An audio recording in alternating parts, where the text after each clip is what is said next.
Every day there is a forgetting, and every moment there is the possibility of remembering. Remembering who you truly are, awakening to your body, to the inner world and experience of being alive. Here is where you find the beauty, the joy. Here is where you free your soma.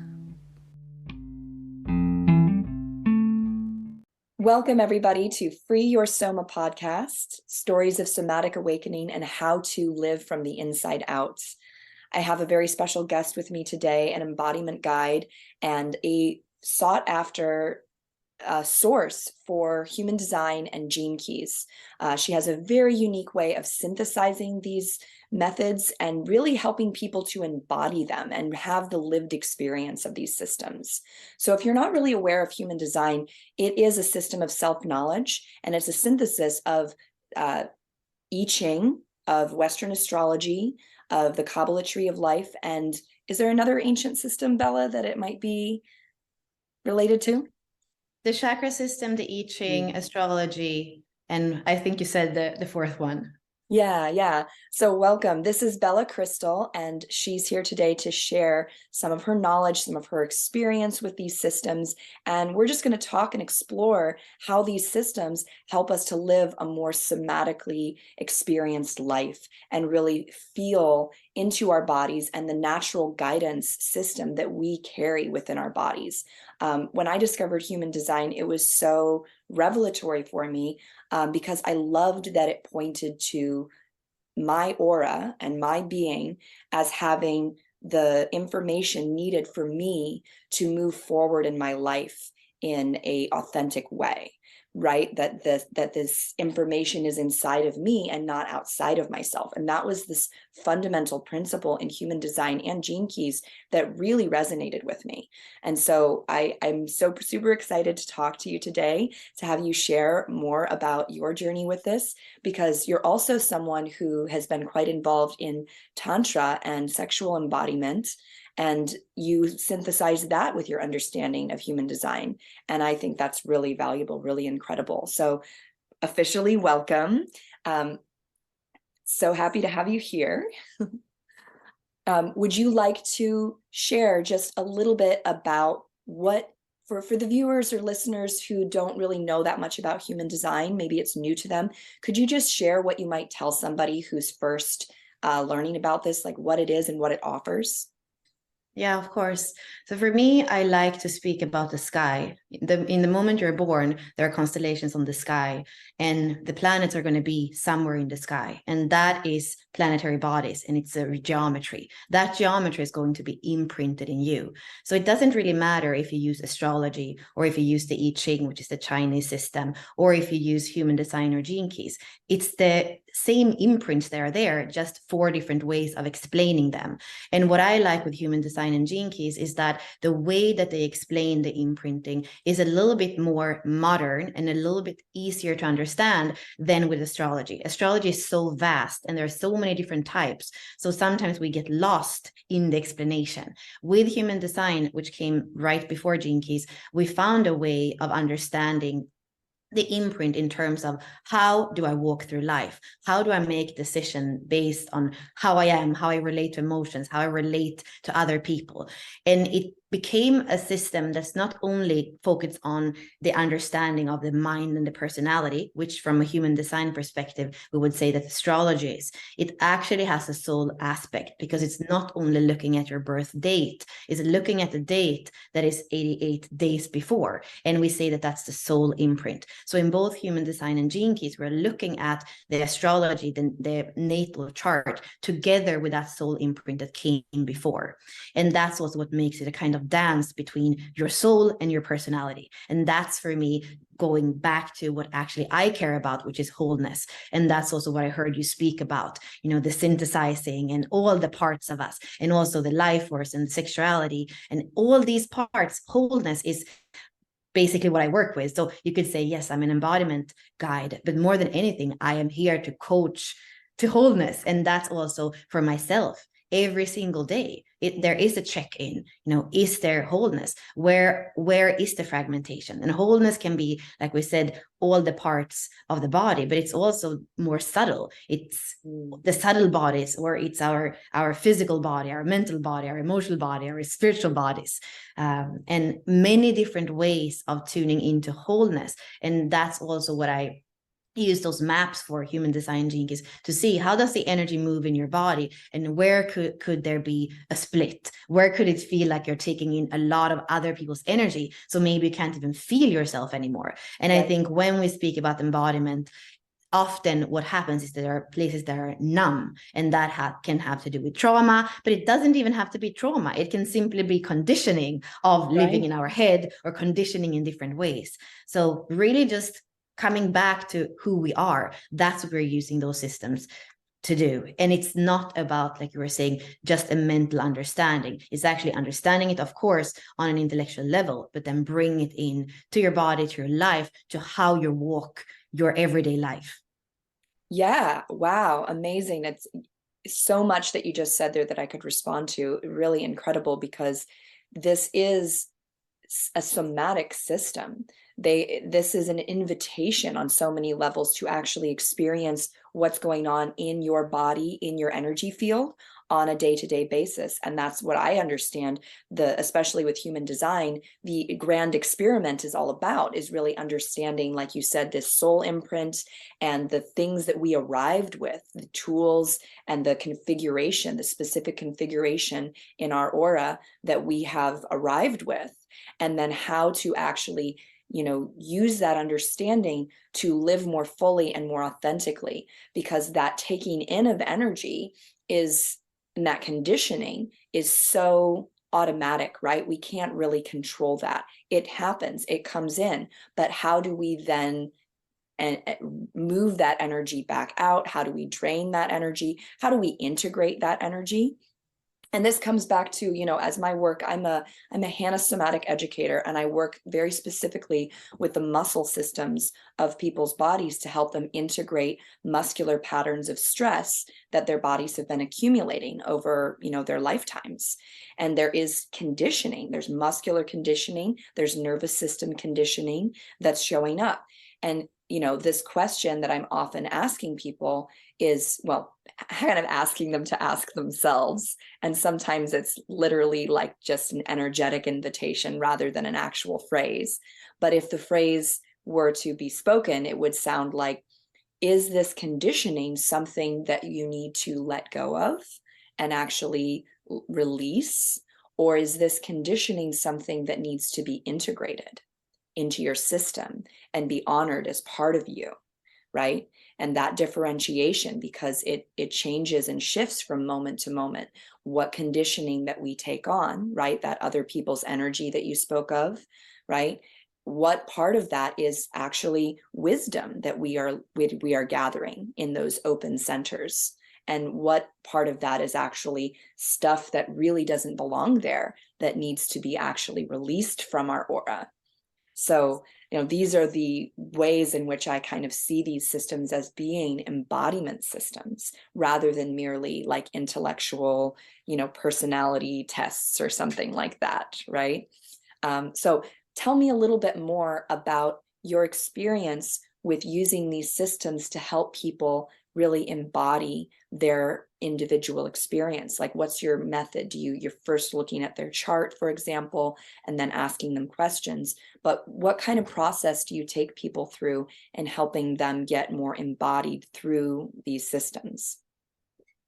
Yeah, I have a lot of people that come to me to learn. So we have an academy that I created with Ashley and Nicole a few years ago, and the pandemic helped us to just actually be able to create so much online, because I was traveling a lot before, and with so much time just being in one place, we created a library where people can actually see all the 64 archetypes, because that's what human design and gene keys are. The gates in the body graph are 64, and also the number of gene keys is 64. So we created like a person or an archetype for each key, and that's a free library where people can go and start to learn about their inner archetypes. It's a little bit like when we speak about internal family systems. You have these parts of you and they want to all sit around the table. And then when they do, again, there can be wholeness and they don't pull you in different directions. So a lot of people come to me to learn through the archetypes, and then of course all the courses that we're doing. And that's a way where it's more paced, where you can decide, okay, I'm going to take this course now, it's 3 weeks, or I'm going to take this course now, it's 3 months, and you learn at the same time, and then you can apply that on your family members or your friends or in your work. A lot of people choose to do that. And then I have other people that come to me because they really want to go deep and they don't want to learn the systems. They say, yeah, it's interesting to hear about the numbers, but really tell me about the energy. I want to learn to actually walk through my life or wake up in the morning and feel like I'm myself and that I'm whole and that I'm not in this stress response or trauma response.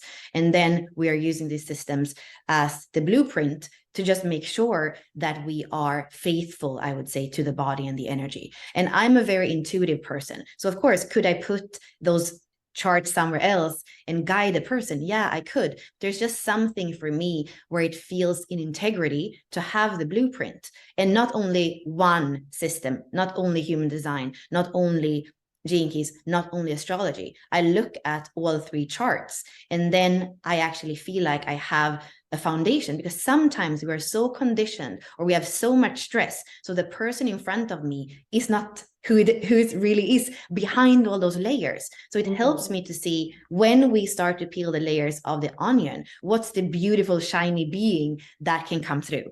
And I never judge somebody by the chart. You know, sometimes people say, oh, when you see a chart, sometimes do you feel like, oh, this is like there's no point here. Yeah, exactly. No, it's so beautiful. And there is something, I mean, 10 years of looking at charts, and I can still be surprised and fascinating of what's there and the uniqueness. You know, it's even when you have people that are born human design twins. So maybe I have 2 women who were born in different parts of the United States, at the same time, but with the time difference, it's a few hours apart. So basically in their charts, the moon imprint is the only thing that changes.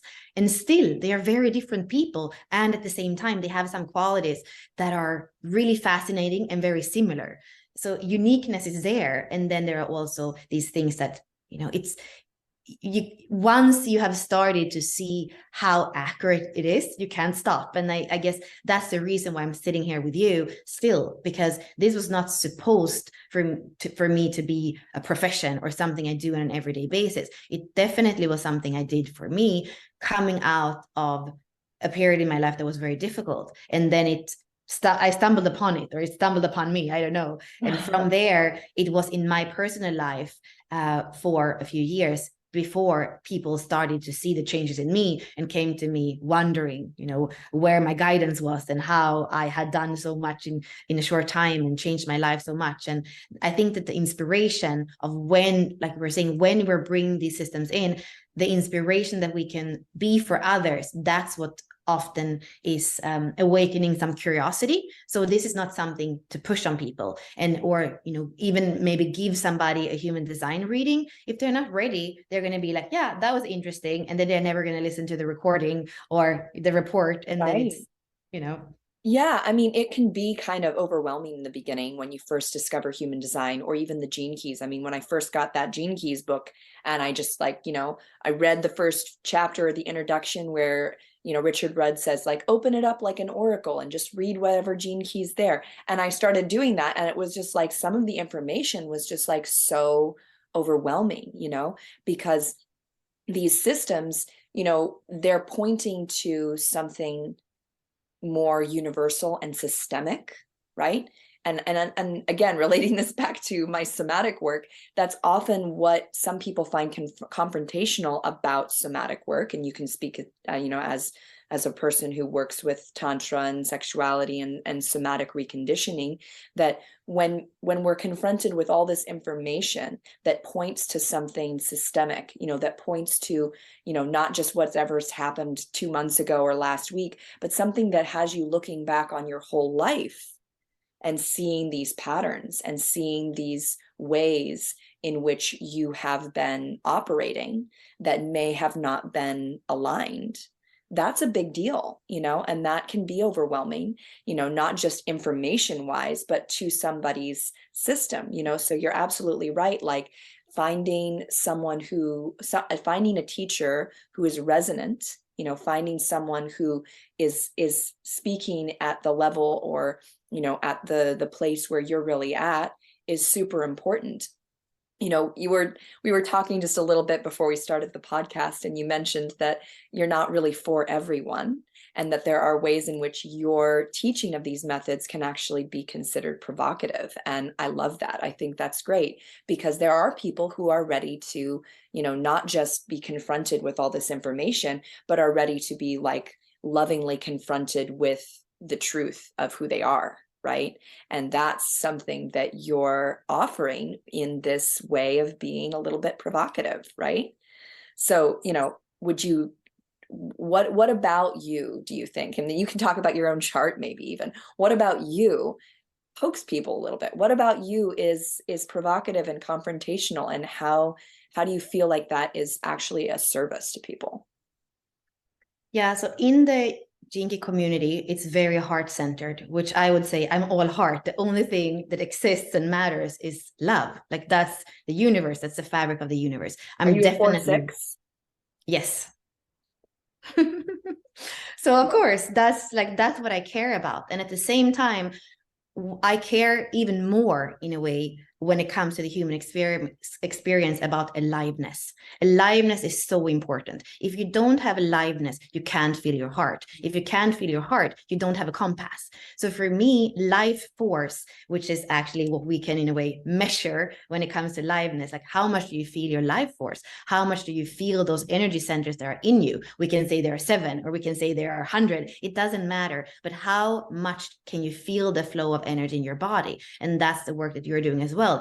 Going back to the numbness, when we feel cut off, when we feel numb, where there are places where there's so much unease, so we don't even go there, or movements that our body stop doing because it tunes into that part that we actually are trying to not feel into. So for me, avoiding the hurt or the pain is never the way to go. And Richard Rad, of course, he's also saying go to the shadow, because that's the door to the gift. So I agree with that. What I do also feel is that sometimes we need to go down to those chakras, the root chakra, to our sexuality. Like the deepest wound often is the sexual wound, or any wound, like the core wound we speak about in the Jinkies, is also connected to that, because it's so intimate. It has to do with our body, it has to do with our heart, it has to do with our feelings. It often has to do with an age where we were too young to really understand emotionally, intellectually, what was going on. So it's also something imprinted, I believe, from even before here, that maybe we are now evolved enough to take on something in our ancestry that was repeating itself. That's the whole thing of DNA. Like we see that it's just repeating itself. And I believe that we're coming into time now, just what we were saying before. Here we have a system that's showing the soul and the personality and the dance between the two. So we have access to more and more, because consciousness is evolving. As consciousness is evolving, and we don't have to only focus on survival, I believe that we have what we need in terms of awareness. And I believe that's the part we go and say, why me or not? Why not me?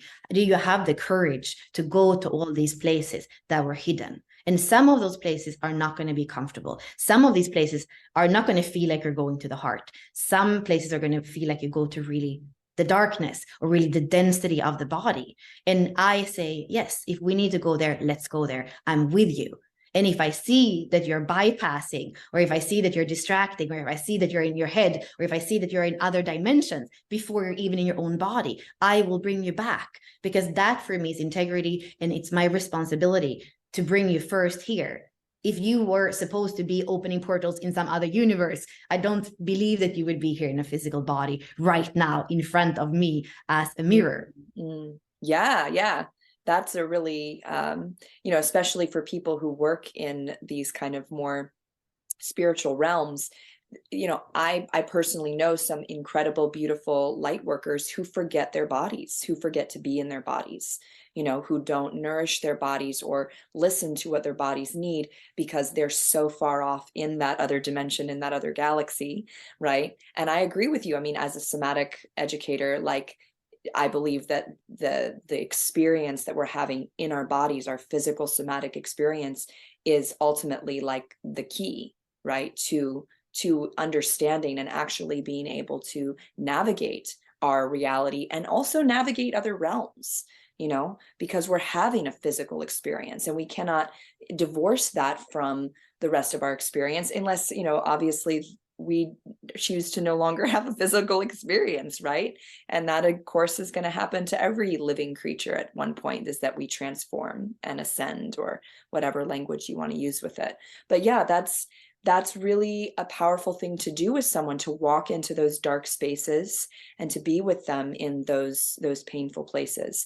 What you mentioned before about sexuality, I think, is really an interesting and important piece, because for so many people there is a sexual wound, and sexuality can feel very murky and very shameful and uncomfortable, and that's definitely a seat of many people's, I think, distrust of themselves, right? And your description of being at a certain age where these certain things happened or occurred, and they didn't just happen and occur like in the world, they happened and occurred in your body, and you had a psychological, emotional, physical response to them. And then what kind of, wound, or what kind of imprint, or what kind of belief was created, right? And then how is that showing up in your life now? How is that showing up in your dealings with, sexuality or the opposite gender, or even just in yourself and how you choose to be in the world? I think these are really important questions to ask. Do you feel that when you look at someone's chart, or when you're looking at someone's astrology, that you get kind of like little clues that might help them understand how these particular sexuality issues might be showing up for them? Do you feel like there are ways of looking at that and kind of reading that language? Yeah, 100%. There is a lot in both human design and Gene Keys. In Gene Keys, we would look at the attraction sphere, which is your unconscious moon imprint. And that's a magnetic force. And that's sometimes where we were meant to actually attract these experiences, because that's part of what the soul has chosen.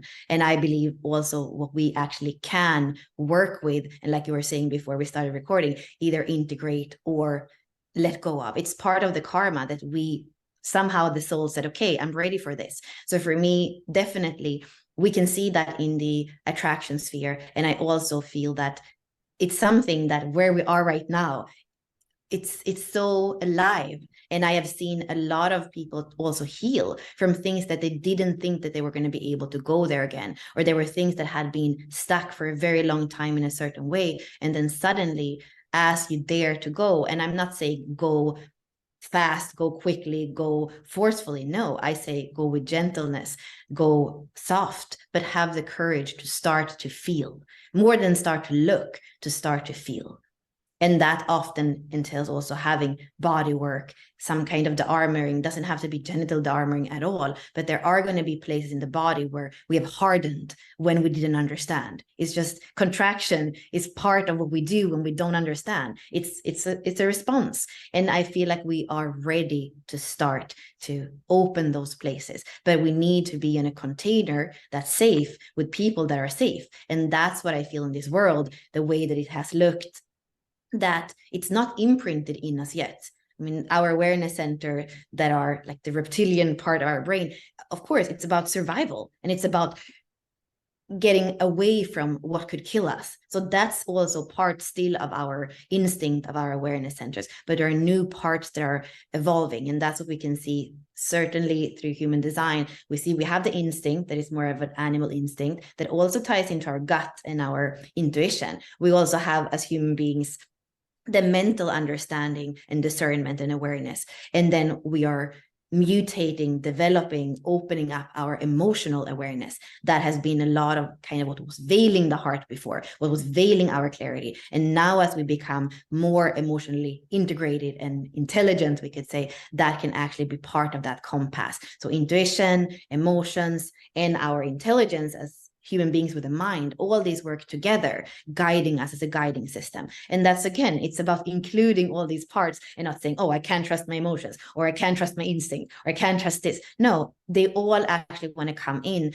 and together, that's where we can get a sense forward. And I believe, again, being where we are in time, where so much is changing, I feel like we need to have so much we can of ourselves and our energy and our centers and our being online, because when we are online, that's truly when we can deal with, navigate this world. Right. And create too, actually build something for ourselves, for others, for the future, right?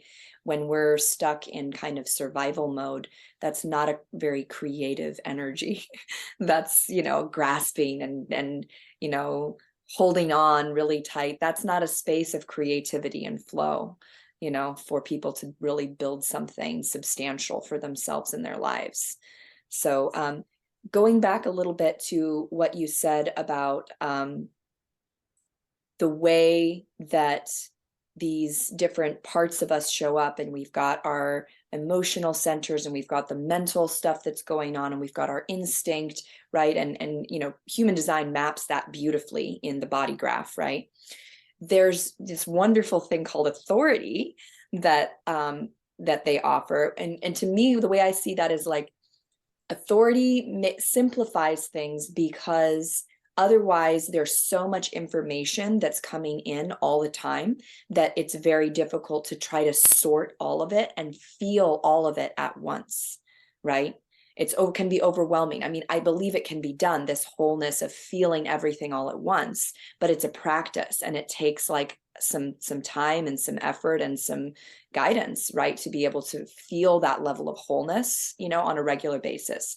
But authority really breaks it down for me in terms of being like a quicker way, a more immediate way to get in touch with with yourself and with how to make decisions. Can you speak a little bit on authority and the different kinds of authority? Mm-hmm.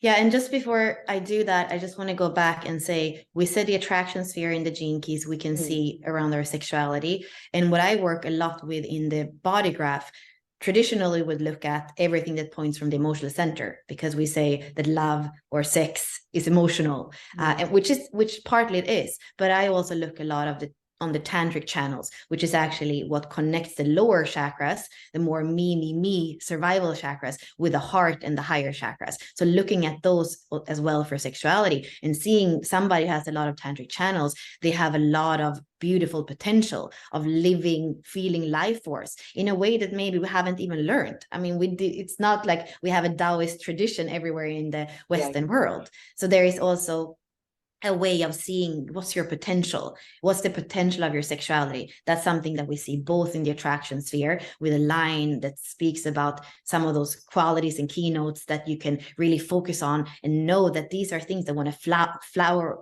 flourish through you. And the same thing when we look at the tantric potential that is in the body graph. And some people have a lot of that in themselves. It's almost like having bliss and ecstasy in yourself. And some people have what we call hanging gates there. So it's very much when they meet somebody else that comes with the other part, that they can feel that bliss and that multi-orgasmic way of living and being. So it's definitely, I mean, that's a very important part, I would say, of using these systems. See how energy flows, and life force is sexual energy. This is a sexual universe.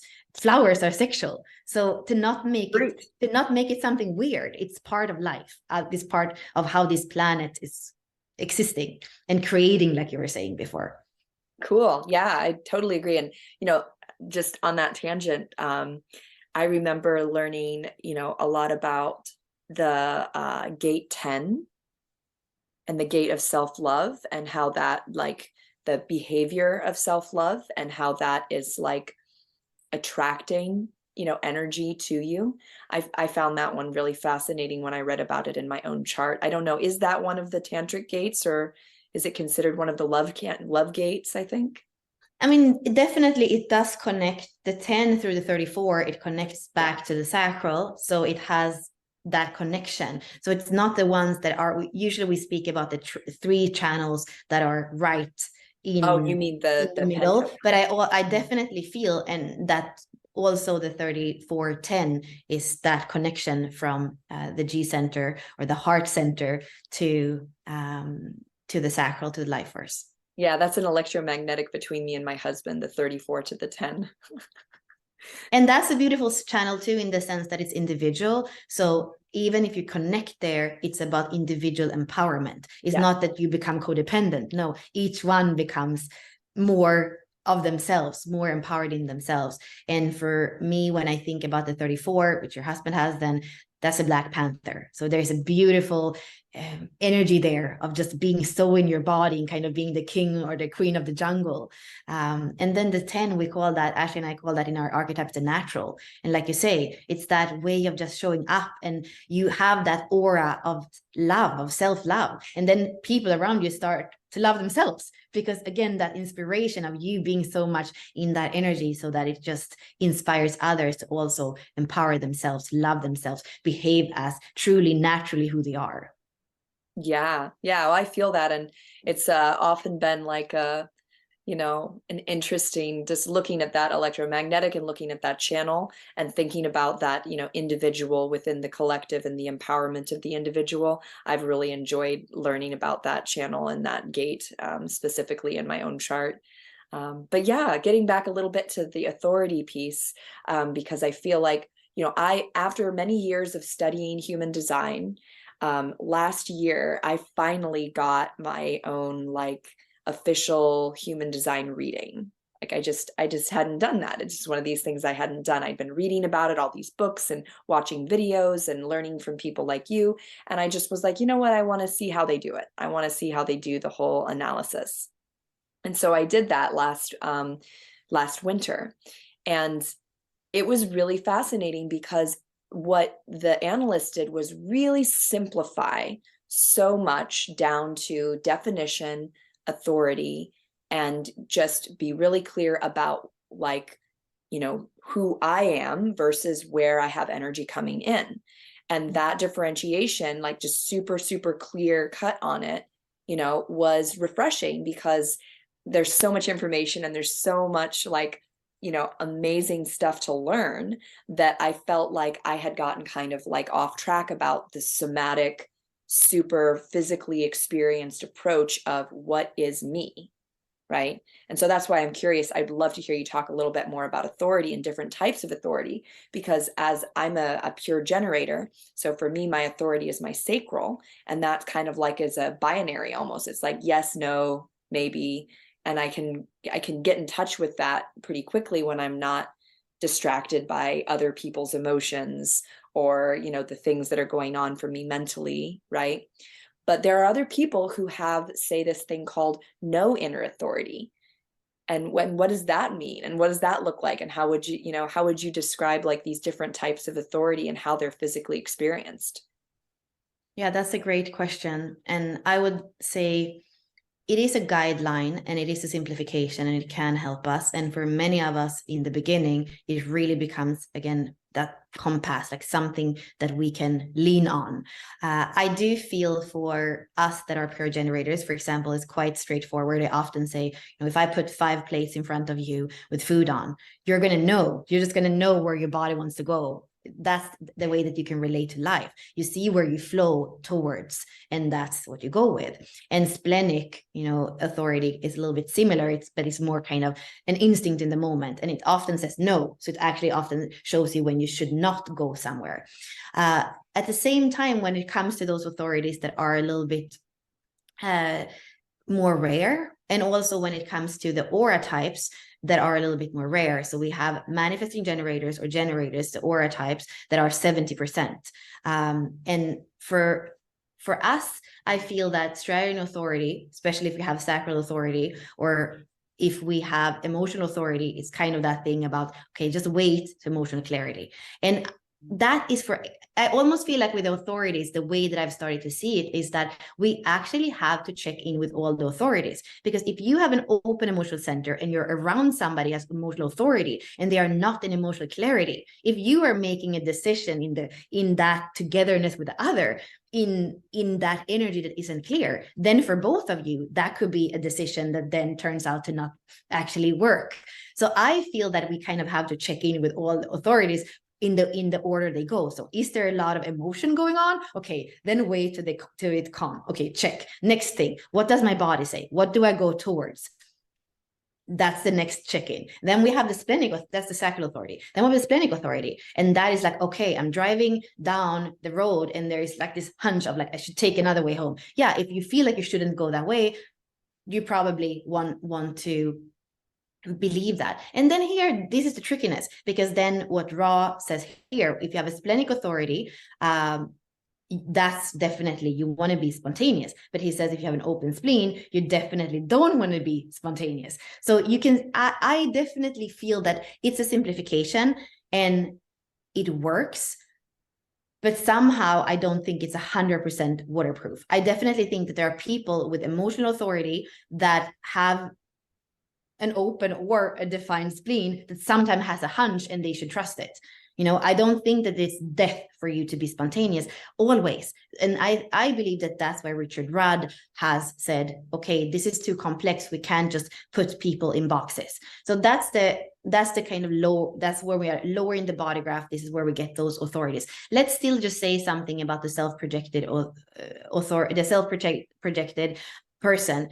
There are people, and this works, that need to hear themselves speak. And that's how they are going to know in the moment. And that's an authority. You're going to know it at the same time as somebody else know it, because it's as you speak. And then there are the people that have very, very much openness in the bottom of the body graph, and they really need to speak with people and have that sounding board.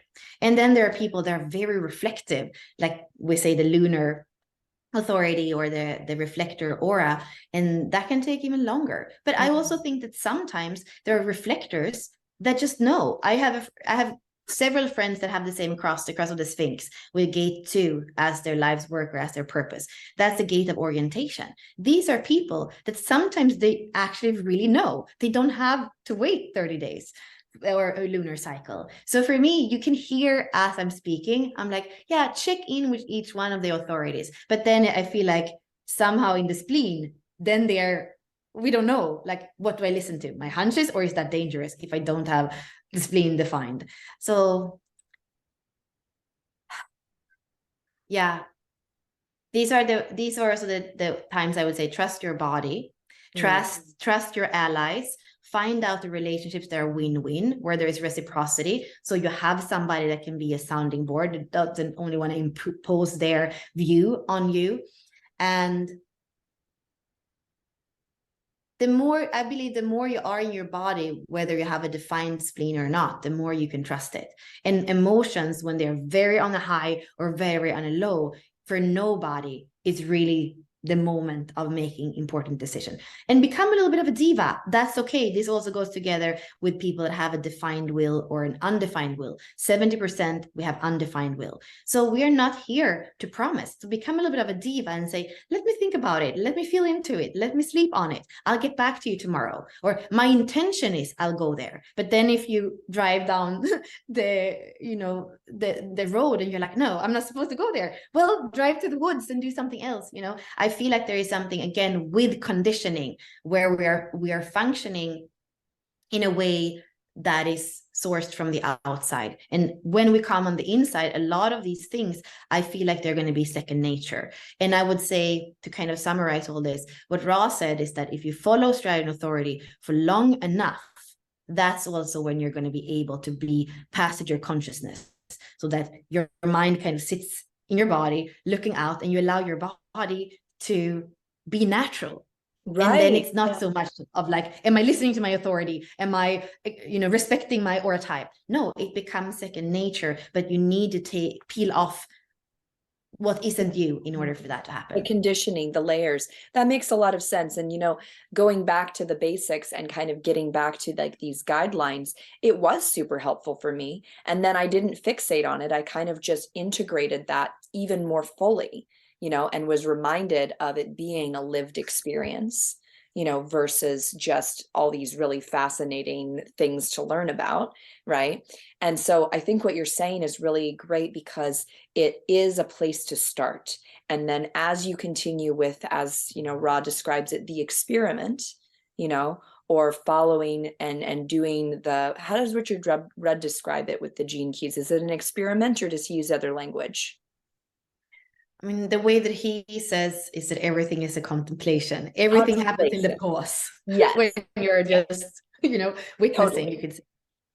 Yeah. So as you continue with the experiment and the contemplation, and you start to live with this knowledge of yourself, it does become natural. It does become more like flowing, rather than like all these the rigidity of the rules and checking in and like, but that stuff is valuable in the beginning. Like I find that giving people structure in the beginning is very valuable when they're learning something new, when they're learning a new way of relating to their bodies. They're learning a new way of respecting their consciousness, and having those rules is very helpful in the beginning, but then letting them go is also like another layer, another step in the process of becoming more free, right?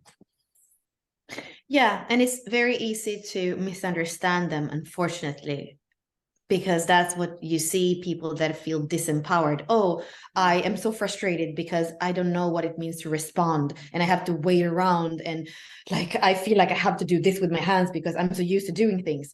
But actually, as a pure generator like you and I, even when I see my orchid over there and I remember that I haven't given it water for the last week, and that I have the curtain behind it that actually should be open so it gets more light. Like when I go to that orchid, I give it water, I open the curtain, I'm responding to life. We tend to also complicate it. And that's why we misunderstand it, not because it's wrong necessarily, but we misunderstand it. And that's the same thing of like somebody, we take the spleen again, that like, oh, I can't be spontaneous. And that's why they don't go for that kiss that would have been amazing in that moment. And it was just the perfect moment for a kiss. Like then you've misunderstood, because it's not like it's going to change your life. Yeah, maybe it will change your life, that kiss. But like I feel that sometimes it can also rob us of our aliveness and life experience when we become really rigid about, okay, do I have emotional clarity? Maybe I'm still not clear. So I'm just going to wait for 2 more weeks to see if I'm clear. But, maybe as an emotional authority, we say that even 75% be feeling sure about something, it's clarity. Because when you are an emotional type, we know that emotions are moving all the time. So you're never going to be 100% sure that maybe somebody who has sacral splenic authority is just like, it's not even I'm sure, it's like I already did it, so of course I was sure, because you knew your truth in the now. So but it definitely, I agree, the guidelines are super helpful, but when you feel like they're becoming something that ties you, then I feel like don't allow it to be handcuffs on you. See it as guidelines. But you always, the more, and this goes back to what we spoke about before too, the more you're home in your body, the more you feel safe in your body, the more you can travel and live and dance in this world and beyond this world. But that is actually even a little bit dangerous, quote unquote, when you're not home and you're not safe, because both what you're doing in a fragmented way in this world and in relationships, going back to what you were saying, a lot of people don't trust themselves with sexuality. It's because we're not home, we're not safe. And then imagine you leave your body and you go astral traveling in other realms. What happens with your body while you're not there? These are the things where, like you're saying, it starts with the body. Once you're home, then actually life starts. Right. And that fragmentation, those, you even could, imagine it as like little cracks or open spaces in our aura.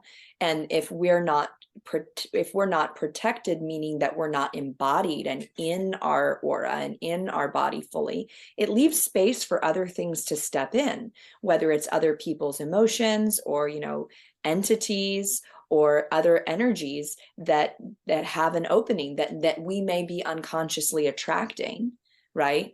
And not recognizing that it's impacting us, and that we end up carrying around other people's karma and memories and experiences that don't really belong in our auric field, but that we unconsciously made space for and invited in by not being fully in ourselves, by not being fully embodied. Mm-hmm. Yeah. And, you know, I have one little thing, because I feel like things are coming in. You know how this is a living transmission, whether we're speaking, for me, it's the same transmission, human design and gene keys. It's like Richard Rudd studied with Ra for over 20 years, and then he found his own way of mapping. And what I feel is that when we have those conversations, there is new information that can come in. So what comes in for me, as we have been speaking about the inner authority and the spleen specifically, what comes to me as something we can use as a tool is breath.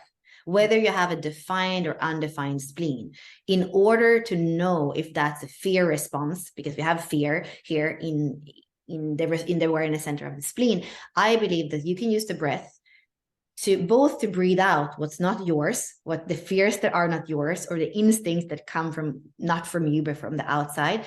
And breath is going to help you to feel your intuition. Breath is going to help you to feel if there is something that is for real dangerous.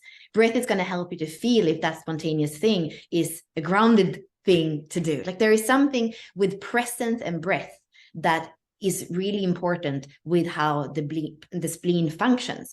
And I feel also for the open spleen, that is much more sensitive when it comes to, you know, allopathic medicine, for example. Like, when you're really present, when you're breathing, I feel like you're going to know, is that Advil good for you? Or could you go and just do some acupressure points on your neck or somewhere else? Like, there's definitely something with that part of us that has to do with the immune system, that has to do with instinct and intuition, that when we come back to presence and breath, I feel like for all of us, there is so much wisdom in that splenic center that can come through. Yeah, wow. And I mean, because breath is such an instinctual part of us, we wouldn't be here without it. And it is something that is regulated by our autonomic nervous system. It happens automatically. We don't have to think about breathing. But when we bring our conscious awareness to our breath, right? And this was something I know, as my background in teaching yoga and pranayama for many years, you know, there are different ideas about breath. One is that we need to control our breath, and the other idea is that we need to get in touch with our breath, and that we can guide our breath. And that's not quite the same as controlling our breath. It's actually inviting our system to be self-regulating, right? Instead of like doing these, you know, intense breath work things as a way to, you know, control it or make it a certain way, right? Get our breath back. Instead, do something a little more gentle to allow our breath to actually return to an autonomic way. So one way that I often will describe it is just that your awareness will start to shift something. And this is especially true of your breath. Like, even just now, as we started talking about breath, I guarantee most people listening already started noticing their breathing.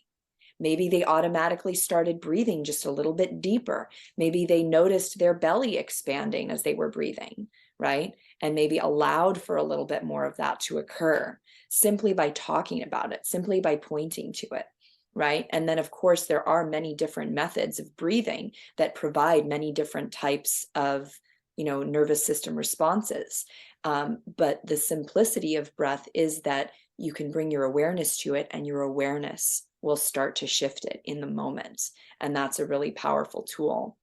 So it's quite fascinating that you linked that to the spleen, because I absolutely agree. It is a deep part of our nervous system functioning in order to live. Our bodies will try to breathe to get oxygen, even if we're underwater, and then we drown, right? Because our system will make that happen, will make that gulp for air occur. So very, very deep part of us. How do you feel that other types of somatic practices have synthesized into your work with Gene Keys and with human design? Since you brought up, breath work and things like this, are there other kinds of somatic practices that you have felt really go well with these methods, with these techniques? Yeah, definitely. So that's also what we a little bit were speaking about before we started recording. My initiation was very much through plant medicine when I started to really open up my heart and my mind and all the parts of me for the beautiful reality that we're here in, and that often when we live our little lives every day, we are distracted from. And I was into the plant medicine as my deep own journey. My mom was very spiritual and very much a seeker, and very much into the Course in Miracle and that kind of spirituality. But really for me, I feel like it was more of that, the Native American way and the red road that opened up for me. However, I could see that there are people that kind of get stuck in that, because then that becomes reality for them and the only truth. So about maybe 6-7 years ago, I did step out of that as well. And I worked much more with the body. And I said, the medicine is in here. I know, like I said, if we come home and are safe in the body, the portals are just going to open. We can go anywhere from there. And I worked with a system that's called True Body Intelligence. Is a man out of LA. He's a former Navy SEALs, and he's also a synthesizer. He is a 5'1", so it's a transpersonal profile, and he has combined, he actually uses human design as well. I remember when I started working with him, he was a client first. He came to me for Gene Keys because he had looked at 7,000 human design charts for all the clients that he had seen for the last 10 years or something. He was a new raw back in the days. And working with him, which is very much connected to just understanding that in our, everything is stress. Like everything that can sit in the body comes from stress. And he speaks about stroma, stress and trauma, and how we also connect it to the breath, how we can access those places, and how we can start to kind of, if we are twisted or if we are numb, how we can start to open that up. And it's very physical. He actually uses one of the systems that is kind of the basis of what he does is Bob Cooley and resistance stretching. So using, and which is actually based on I can't remember the name of the yoga, something with A, the yoga where you're always using resistance. It's not that you're just stretching, because you can actually overstretch, but where you have resistance all the time as you're doing in every asana. Resistance like using bands, or resistance like within your own body, like moving in a way that you supply your own body with that feedback. Yeah, exactly. It's completely just with the body. And that system is also allowing you to build strength that is, isometric strength. Not just that usually we are either just in the gym kind of pumping, or we're just in the yoga mat just becoming more elastic, but it's to create actually that elastic way of the body, which we want to be with everything. Like we want to be able to, whatever happens to us, whatever shock happens to us, we want to be able to kind of, have that elasticity, to not break. And his system, of course, the way that I worked with him, it was very intense in the sense that I'm kind of a warrior in the way that I am. And I've done so much with yoga and so much body work before. So it was definitely intense in the way that he worked. I know that he has worked with some of the people that I know that are projectors and other aura types. And they're like, no, but he's so sweet. And I'm like, what? You mean, how can you say that? That was like a warrior. That was a Navy SEALs training in itself. But that's just because, again, that's my way of doing it. So he, in a way, probably was just mirroring my way. Yeah. But to kind of summarize, really, for me, that's something that I'm using also with people. Part of that too is there is one part of that work where you are actually walking, it sounds very intense, on the meridians, on the bladder meridian, this on the back of the legs of the body. So you put the person on their stomach, and then you put like a yoga mat, you put something under, and then you can actually mash the back of the legs, and we have tension there. Like you work with muscular, and many of us, when that happens, even if we feel pain, we hold our breath and we're like, okay, you're just gonna let it happen, but actually, if you don't breathe, your muscles don't get oxygen. You're actually not going to be able to really work with the tissue. You increase the tension. Exactly. And number two, you're increasing the way that you're not authentic in life. Because what I think is important, and this is also for me part of Tantra, we need to breathe, of course, to the extent that we feel the discomfort and the pain in order for that those blockages or this numbness to open. But I would definitely say I would like us all to breathe to the extent we feel pain or pleasure. Because some of us, we don't dare to breathe and make sound and move with pleasure, and some of us, we don't dare to do it with pain, and most of us, we don't dare to do it with either. So part of this aliveness is to actually start in your life to become more honest with how you show up. And then going back to breath, it's such a beautiful catalyst for life and for everything, to be able to breathe to the intensity of pleasure or the intensity of pain. And then we can integrate, work through, go to the other side of every experience in a way that is authentic, honest, and integrated. Yeah, and self-expressed, right, too, because that vocal expression is something that is very natural to human beings. I mean, every baby will cry to get their needs met. Most, unless they've had some deep interruption to their nervous system and trauma, through birth or something like that. But that is a natural function of most beings, is to vocalize their needs, and vocalize their experience. And so part of, regaining that natural self-expression is part of what I think you're describing here, is allowing ourselves to actually express what we're experiencing and allow that to be moved out or shared or experienced fully by us, right? That it's really interesting about the resistance that you're talking about, and that, because immediately, I start thinking about it as biofeedback that the brain gets about the proprioceptive awareness of the body and where my body is, like internally, that sensation of knowing where my body is at any given moment. And, coming from a yoga background too, there's a lot of that overstretching and the pulling on our bodies, right? That ends up disorienting us because we lose touch with those spaces that have become kind of overly stretched out, like your ligaments, for example. Like, some people, in the yoga world, even myself, you can put your leg behind your head, but you're stretching your ligaments. Should you really be doing that? Are your ligaments then going to be able to give you that information about how your joints are moving, or are they going to be all wobbly, and unstable and not giving you that feedback about how you're moving and where your body is, right?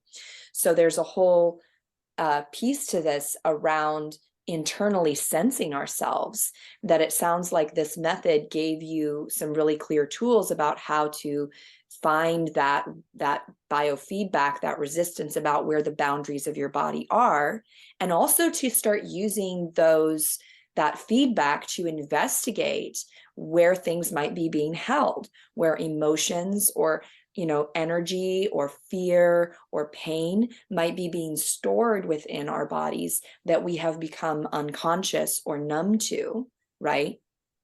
Because of life, because of the things that come in and all the disorienting information that's constantly coming at us from the world, from the outside world, right?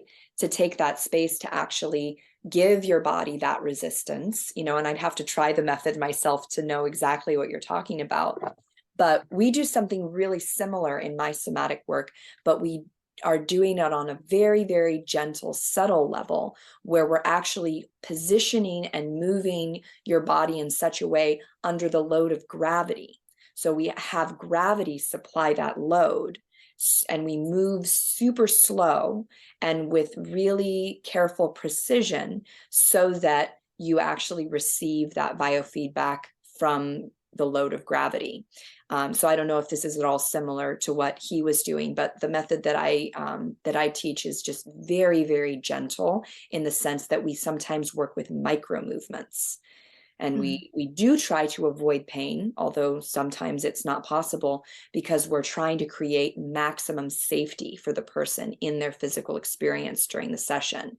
And so the more that we can do things like more and more gently, more and more micro, their nervous system starts to super calm, and relax, because they feel not only like where their body is and that orientation, but they feel really safe in experiencing whatever they're experiencing, including pain.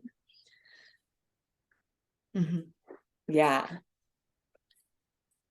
So really enjoy hearing about this other type of method, and that there's, you know, some similarities in creating that proprioceptive awareness.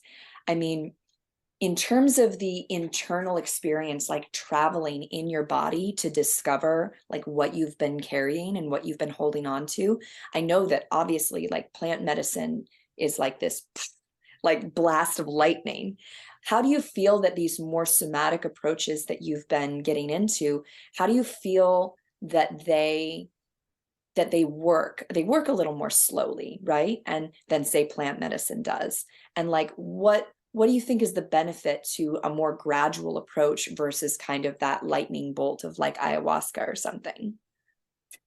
Yeah, that's a great question. And the reason why I stepped out of that world was that I felt like we were sometimes just flushing the system, and the system doesn't even understand what goes on, not on an understanding level, sometimes not on a heart level. The heart, I'm not so concerned, because the heart can't crack in a bad way. The heart cracks, it might hurt in the moment, but it can only open. The heart is the only thing that is indestructible, is what I want to say. But when it comes with the other parts of us that isn't the heart, like not just the physical heart, but I'm speaking about the higher heart, I do believe we need to go with ease and softness and gentleness. And sometimes, especially with that more strong approach, the red road, which is the Colombian way of doing ayahuasca, it was definitely not gentle.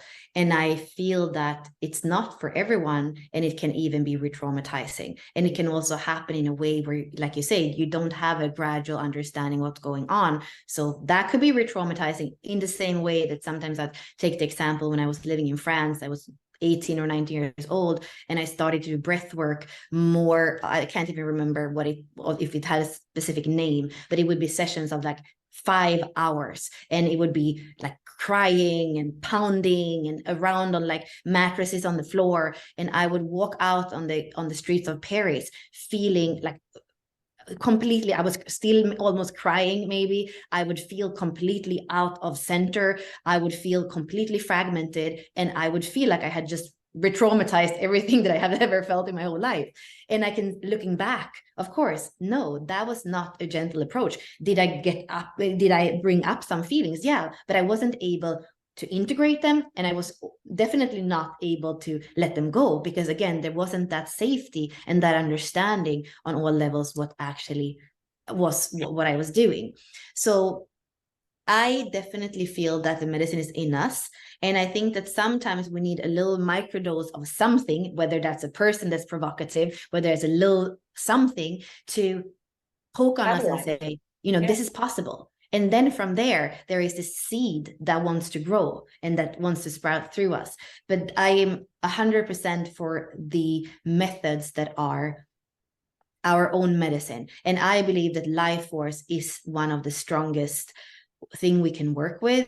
And I also feel that those of us that have worked with yoga and that know that Kundalini is not dangerous and that have this aliveness in us, that we are also here again to inspire and be catalyst for that in others. I could definitely be a sex worker. I could definitely be somebody who wakes up the body just by understanding some of those points, some of the places where we can tap on the neck, on the collarbone, on the hips, like feeling in the hips. We can awaken there. And it's like we become priests and priestesses. And it doesn't have to be touching genitals or anything, but just by walking around in the world and having aliveness in you in different ways that you interact with people that are more or less intimate, you are going to be a catalyst for an aliveness. And that's the beautiful thing, because when we all awaken to our own uniqueness, that's also when I believe that we are going to ascend together, because we're all going to be able to make choices that are high frequency choices. They're going to be able to lift the whole planet, because we are not in numbness and distraction as we are walking forward or backwards. Right. And those higher level functions of humanity, like cooperation, and and actually creating self-sustaining, sustainable plans for living, that's going to be a really important part of our future, as we can all see. It's going to be a really important part of sustaining our lives on this planet as we continue. And so this aliveness, this radiance, this level of like fully embodied experience of life is so essential. You know, we can think about, you know, some people think about this kind of work and they think of it as being, you know, kind of like self-indulgent or something, right? I've heard that criticism. But when you really look at like what we're pointing to, what's so imperative in the future of humanity, this work is not selfish at all. It is actually very, very selfless. It is about creating a self that can be sustainable in the world with other people, in relation to other people, and build something and create something that's going to actually make the world more functional, right? And I want to add something there as well about purification, because it's not self-indulgent. It's actually, again, going back to courage. Once you're awakening parts of you, it starts a purification process. It starts something that says, okay, there are going to be places where you're selfish. There are going to be places that all that is becoming apparent. And then you have to tend to it. You have to work with it. And that's also why being more alive, it's making you a more virtuous person, because you're going to have to look at all these places where there's still corruption. You're like, oh, there's some corruption here. Okay, I have to tend to that. And that's the way. And we're never done. I always speak about spirals, and I come back to places where I thought I had worked through that, where I thought that I wouldn't have to mirror that in a relationship again. But every time I come back, it's with a little bit more awareness, a little bit more wisdom, and often more love and more self-love. Of like, okay, you know, this time it was just one difficult conversation. It didn't have to be chaotic for a month, you know, like you can see yourself as you are in that spiral. And every time you come around, there is a little bit more of the heart, a little bit more truly of what you're capable of as the unique, beautiful, evolving being that you are. Beautiful. Yeah, you get to really check in with your own development. Like what you just said about it didn't take me 2 months. It just had to be one difficult conversation. You get to see the development of yourself, you know, through this process. That speaks to me a lot. And the idea of in spirals and really getting in touch with our humanity and being able to see when we're being petty, when we're being small, you know, when we're being difficult, or, you know, whatever shows up, because we're never done with that. We're never done with being human. It's always going on as long as we're living in our bodies, right? And, you know, I like to tell this to my clients too, because like they will experience such a level of calm and centeredness from me and my nervous system that they will start to kind of like put me on a pedestal or something. And I like to remind them, I'm like, I get dysregulated too. I get cranky, I get tired, I get, you know, fussy about things. Like I'm a human being, and we're dealing with this collectively, these shadows, these, you know, darker places. The idea that I think, you know, Gene Keys and the philosophies that we've been talking about today allow us to have some freedom within our humanity is that we don't have to be stuck there. We don't have to live there in the shadows. That doesn't have to be how everything shows up on a day-to-day basis. That's a place that is always there and that we need to attend to, just like we, you know, farmers tend to the soil to help things grow, right? But it doesn't have to be like the ongoing reality of darkness. Yeah. Thank you so much for sharing all of your wisdom and just the beautiful journey that you're on personally today. Before we close up, I would really love to ask you if you would just share a little bit about your personal experience with discovering human design and Gene Keys, maybe a little bit about what, you know, discovering Tantra, any part of your story that would just allow our listeners to connect a little bit deeper with you as we close out our beautiful talk today. Yeah, so starting from the beginning, I was born in the 80s, and my mom had already been on a journey, a spiritual journey for a long time. I believe she had a Kundalini awakening in 1967 with transcendental meditation. I don't think that she really understood what happened. It was in a little village. She was 19 years old, and she was having this prayer to Lakshmi, which wasn't the god that she grew up with. So it was something that was a little bit too big for her to actually be able to hold in her body.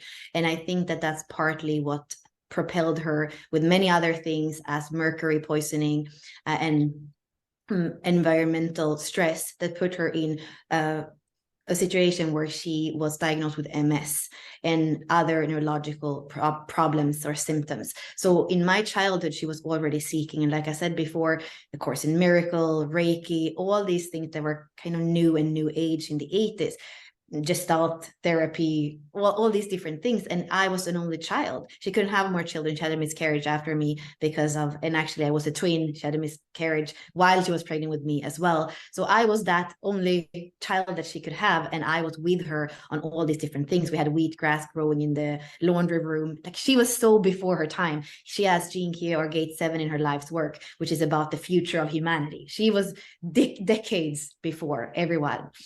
And I think her body was not really able to hold that frequency yet because she came in the 40s, right? Mm. So with that being said, I was already born into spirituality, but there is something where I think that each one of us, we need to find our own way. So like I told you before, plant medicine was part of my awakening. Tantra was more kind of on a, stumbling on it, because I was on a raw food festival in Sweden, and there was a Tantra festival right after, and they asked me if I wanted to volunteer. And I find myself in this, I think it's the biggest Tantra festival in Europe or in Northern Europe. And I find myself with 800 other people. And I'm like, whoa, this is what I've done all my life. Like, this is so home for me. This is so natural for me.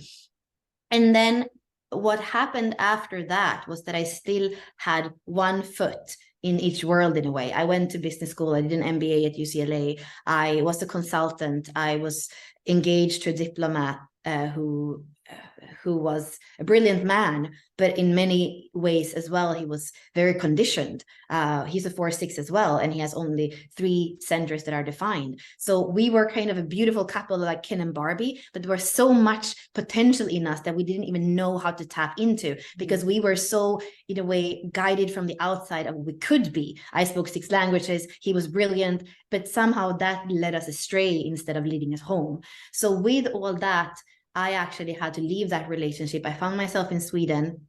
This is more than about 10 years ago, 12 years ago. I found myself in Sweden working for a startup, but just feeling like I hadn't lived in Sweden for 12 years, I think. And it was, okay, I'm back in Sweden. I'm 27 or something. And after everything I've done in my life, I'm sitting here at the beautiful Airbnb on the floor in the kitchen. And my nervous system, I feel so anxious, like if I had a knife against my throat, or if I was a scared animal. That's how I feel in my nervous system. I feel like everything went wrong, that everything I did between 20 and 30, it somehow I ended up here on the floor, and is this my life? And it started actually to become this dark night of the soul, where for the 8 months after that, it wasn't even thoughts. It was just this kind of paralyzed feeling of, who is tucking me to the floor, and where is God? Like God. And I don't think I could actually take my life, because I never had any thoughts like that. But I would speak to God every day saying, if this is my life, it's not worth it. If this is my life, please, it's not worth it. And I didn't feel heard, but I still kept saying it. And then I was able to, in some way, and you understand nervous system. So I was able to exhaust my nervous system by not sleeping for 2 or 3 nights, because when I did that, I could have a day where I felt a little bit more stable, because I was too exhausted to be anxious, I guess, or too exhausted to be paralyzed. So I was able to book my ticket to Solana Beach. And why? Well, I had been asked if I could help 3 different small companies to set up an office in Solana Beach. From Austin, from San Francisco, I think, and from San Diego. And suddenly I sat there on the airplane and I kind of felt normal. As I walked off that plane in San Diego, I didn't have any of everything that I had experienced for the year before. Suddenly, I was all back into centeredness. I had a purpose. I became that stable person that these people could count on. There was problems with mold and inundations and stuff that happened when I was there. I was stable. I was in my Taurus self. I was in the second gate or gene key as that orientation that everybody could trust. It just shifted from one day to another. And I think the third day I was having breakfast on the terrace over the cliffs of Solana Beach, and my friend sends me a human design chart, and he says, "I think you would like this. I just signed up with a program with this woman, Rosie Aronson, who did the Wisdom Keeper cards and the Dream Arc." And I remember just feeling again my truth in the now. I had to do that, and I booked the same thing with her. I drove up the coast, this beautiful coast from San Diego all the way up to San Francisco. It's just in itself, that's a journey, right? And I had my first session in her living room with Rosie, and she introduced me both to human design and gene keys. And I started to work with her. I worked with her bi-weekly for 4.5 years. And that's what started again to peel the layers. And I changed my life. I couldn't continue to do the things that killed my soul. To speak, to summarize it, I had to start aligning with that. And like you say, there are still days where I feel like, oh God, I do the same thing. I work for 16 hours and then I have no energy to even exist, and then I'm like, okay, this is my old pattern of perfectionism, of doing too much, of proving myself, of running in the hamster wheel. But that makes me human, like you say. And then I work with somebody who has a similar pattern. And then I understand that.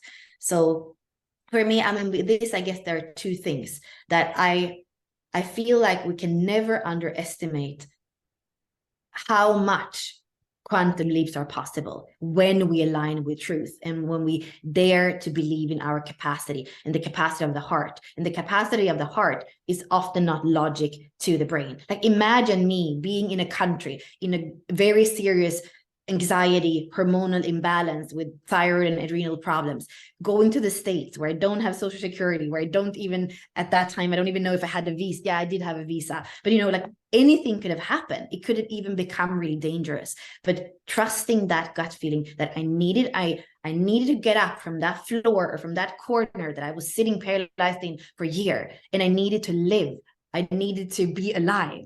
And trusting that changed everything in a snap of fingers. And that's possible. And I think that that's also why I feel that when we are ready for a quantum leap, or when we're ready to go through a portal, when human design and gene keys comes to us and they can support us through that change, whether that is a divorce, whether that is a loved one that dies, whether that is us starting our own company. Like there are so many changes that can be life-changing for us. And these systems are really, really helpful, not as crutches, but as blueprints and maps and compasses of how we can navigate that new territory where we have never been before. Wow. Yes. Oh man, what's a really awesome story. It feels like it just was, what's the word I'm looking for? Providence. Right? Like it just, the way you explain it and describe it, going from like basically one reality to another reality, and how that literally traveling to a different part of the world opened something up for you. I traveled for many years and I really relate to that, because sometimes it really is about changing our location. And I think this could go back to a little bit about the spleen. Our spleen is often trying to give us information about our environment and saying, get out of here, right? Like go, this isn't the right space for you, and just that connection that you made with Rosie and building that knowledge, like you obviously really connected with this right away. It really, became part of you right away. And that's just so incredibly beautiful.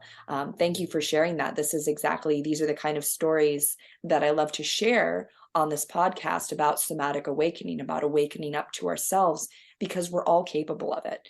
Every human being is capable of really waking up to themselves and being fully present in their bodies, and getting that initiation, like you said, can come from plant medicine. It can come from these, unexplainable heart-driven experiences that don't make any sense when we think about them logically, right? And it can come from simply hearing other people's stories. You mentioned hearing a client with the same pattern as you, and then suddenly you see yourself in them, you understand yourself more, and now you have compassion for both them and yourself. And then that compassion, that metta, can spread, and you feel more compassion for humanity as a whole. So awesome story. Really loved that. Thank you so much, Bella, for joining me today. Do you have any last thoughts? Would you like to tell our listeners where they can find you and connect with you to learn more about your work? Yeah, anything Unlock Your Design, whether that's on Facebook or our website, and then on Facebook as well, Bella Krystal. And I post a lot of things every day that just comes from inspiration in the heart, very 4/6. I love community. Where our Facebook group now that I created 2 years ago has 12,000 people, and at least 80% of these people is active every week, which is a lot for a Facebook group. So I think that would be a starting point coming into the Gene Keys and Human Design group. But you find it if you go Bella Krystal on Facebook, you find all the groups that I am admin for, and that's just a starting place, a field to start in, and then from there use your inner navigation system to feel into if you want to go deeper into learning something or working with me or whatever is right for you in the field of astrology, human design, and Gene Keys. Beautiful. Yes. Great. And, I originally connected by one of your 2019 YouTube videos. I don't know if you still have the YouTube channel, but those were really great. Those were very great, like fundamental learning tools for me. So for other people out there, I do recommend Bella's videos that she's created about the houses, system. Like when you look at the 6 lines of the gene key through the analogy of the house, I felt like you described that really wonderfully when I was first discovering gene keys and learning about that. And then of course, anybody who wants to connect and learn more, we'll have that information in the show notes about where you can find more information about Bella and her work. Thank you so much today. It's been an absolute pleasure to share with you, to co-create with you this conversation and talk about these really important things. Thank you.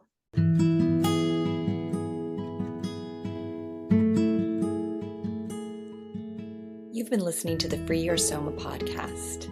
To find out more information about today's guest, check the show notes. And to find out more information about me, Amy Takaya, and the Radiance program, visit www.freeyoursoma.com.